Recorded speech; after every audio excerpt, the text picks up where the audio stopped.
आज 16 सोमवार व्रत कथा। मृत्यु लोक में भ्रमण करने की इच्छा करके एक समय श्री भूतनाथ भगवान भोलेनाथ माता पार्वती के साथ मृत्यु लोक में पधारे। भ्रमण करते करते दोनों विदर्भ देशांतर्गत अमरावती नाम की एक अति रमणीक नगरी में पहुंचे। अमरावती नगरी अमरापुरी के सदृश सब प्रकार के सुखों से परिपूर्ण थी। उसमें वहां के महाराज द्वारा बनवाया हुआ अति रमणीक शिव जी का मंदिर भी था। भगवान शंकर भगवती पार्वती के साथ उस मंदिर में निवास करने लगे।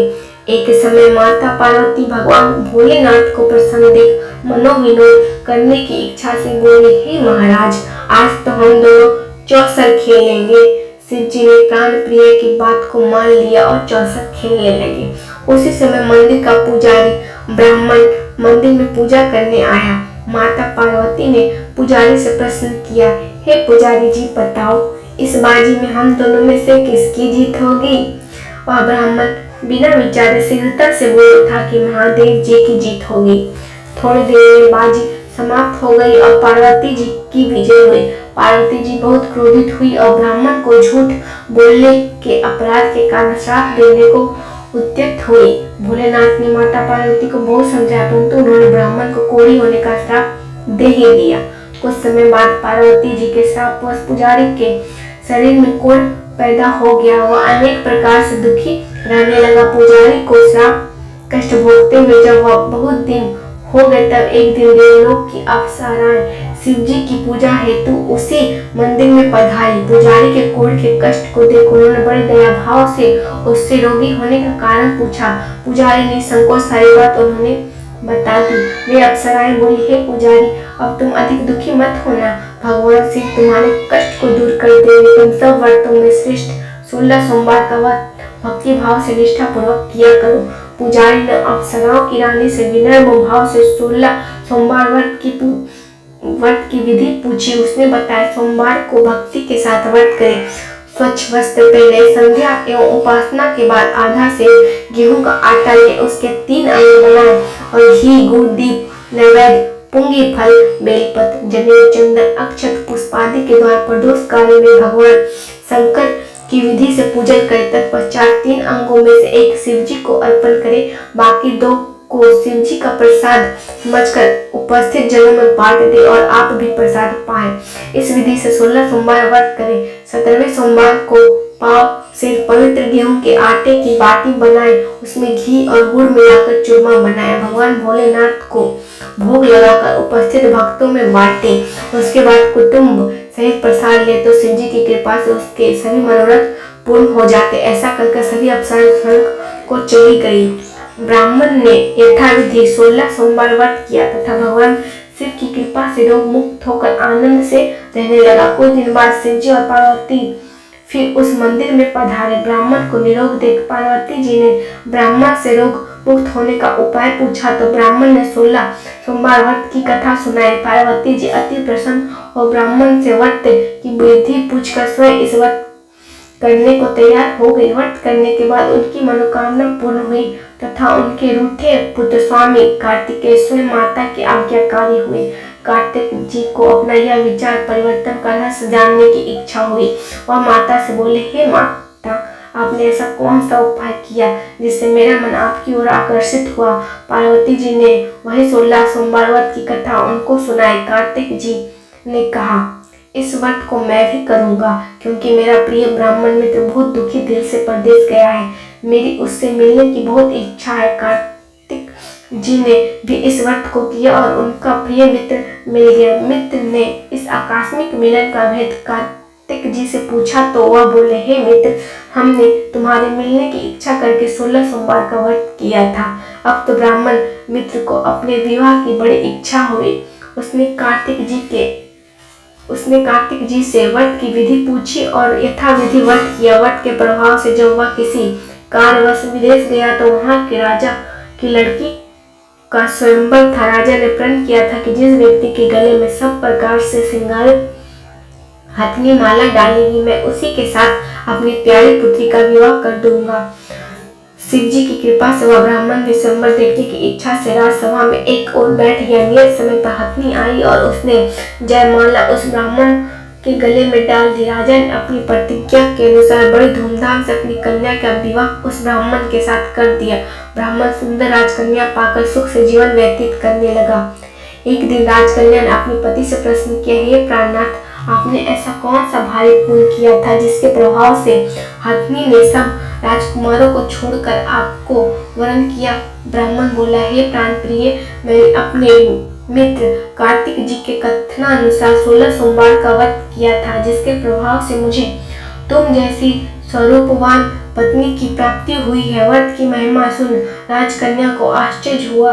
वह भी पुत्र की कामना करके वह व्रत करने लगी। शिव जी की दया से उसके घर में एक अति सुंदर, सुशील, धर्मात्मा एवं विद्वान पुत्र उत्पन्न हुआ। माता पिता दोनों उस देव पुत्र को पाकर अति प्रसन्न हुए और उसका लालन पालन भली प्रकार से करने लगे। जब पुत्र कुछ समझदार हुआ तो एक दिन उसने अपनी माता से प्रश्न किया कि हे माँ, तुमने कौन सा व्रत एवं तप किया है जो मेरे जैसा पुत्र तुम्हारे गर्भ से उत्पन्न हुआ? माता ने 16 सोमवार व्रत की विधि पुत्र को बताई। पुत्र ने सब तरह के मनोरथ पूर्ण करने वाले सरल व्रत को सुना तो वह भी राज्य अधिकार पाने की इच्छा से हर सोमवार को यथाविधि यह व्रत करने लगा।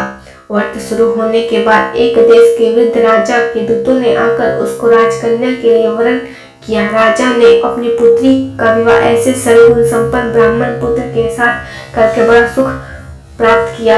वृद्ध राजा के दिवंगत हो जाने पर इसी ब्राह्मण पुत्र को सिंहासन पर बैठाया गया, क्योंकि दिवंगत राजा के कोई पुत्र नहीं था। राज्य का उत्तराधिकारी होकर भी वह ब्राह्मण पुत्र 16 सोमवार का व्रत करता रहा। जब 17वां सोमवार आया तो विप्र पुत्र ने अपनी प्रियतमा से पूजा सामग्री लेकर शिव पूजा के लिए शिवालय में चलने को कहा, परंतु उसकी पत्नी ने उसकी आज्ञा की परवाह न की।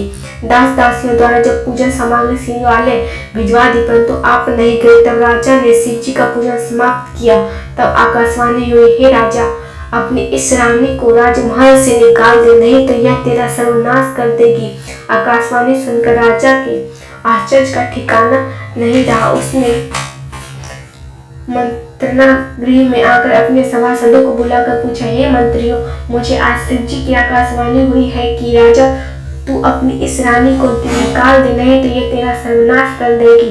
राज के मंत्री तथा सभासद आदि सब विस्मय और दुख में डूब गए, क्योंकि जिस कन्या के कारण राज मिला है, राजा उसी को निकालने का जाल रच रहा है। यह कैसे संभव हो सकेगा? खैर, राजा ने अपनी पत्नी को राजमहल से निकाल दिया। रानी दुखी हृदय से भाग को कोसती हुई नगर के बाहर चली गई। बिना पान फटे वस्त्र पहने भूख से दुखी धीरे धीरे चलकर वह एक ग्राम में पहुंची। वहां एक बुढ़िया सूत काट कर बेचने जाती थी। रानी की करुण दशा देखकर बोली, चल तू मेरा सूत बिकवा दे, मैं वृद्ध हूँ, भाव नहीं जानती।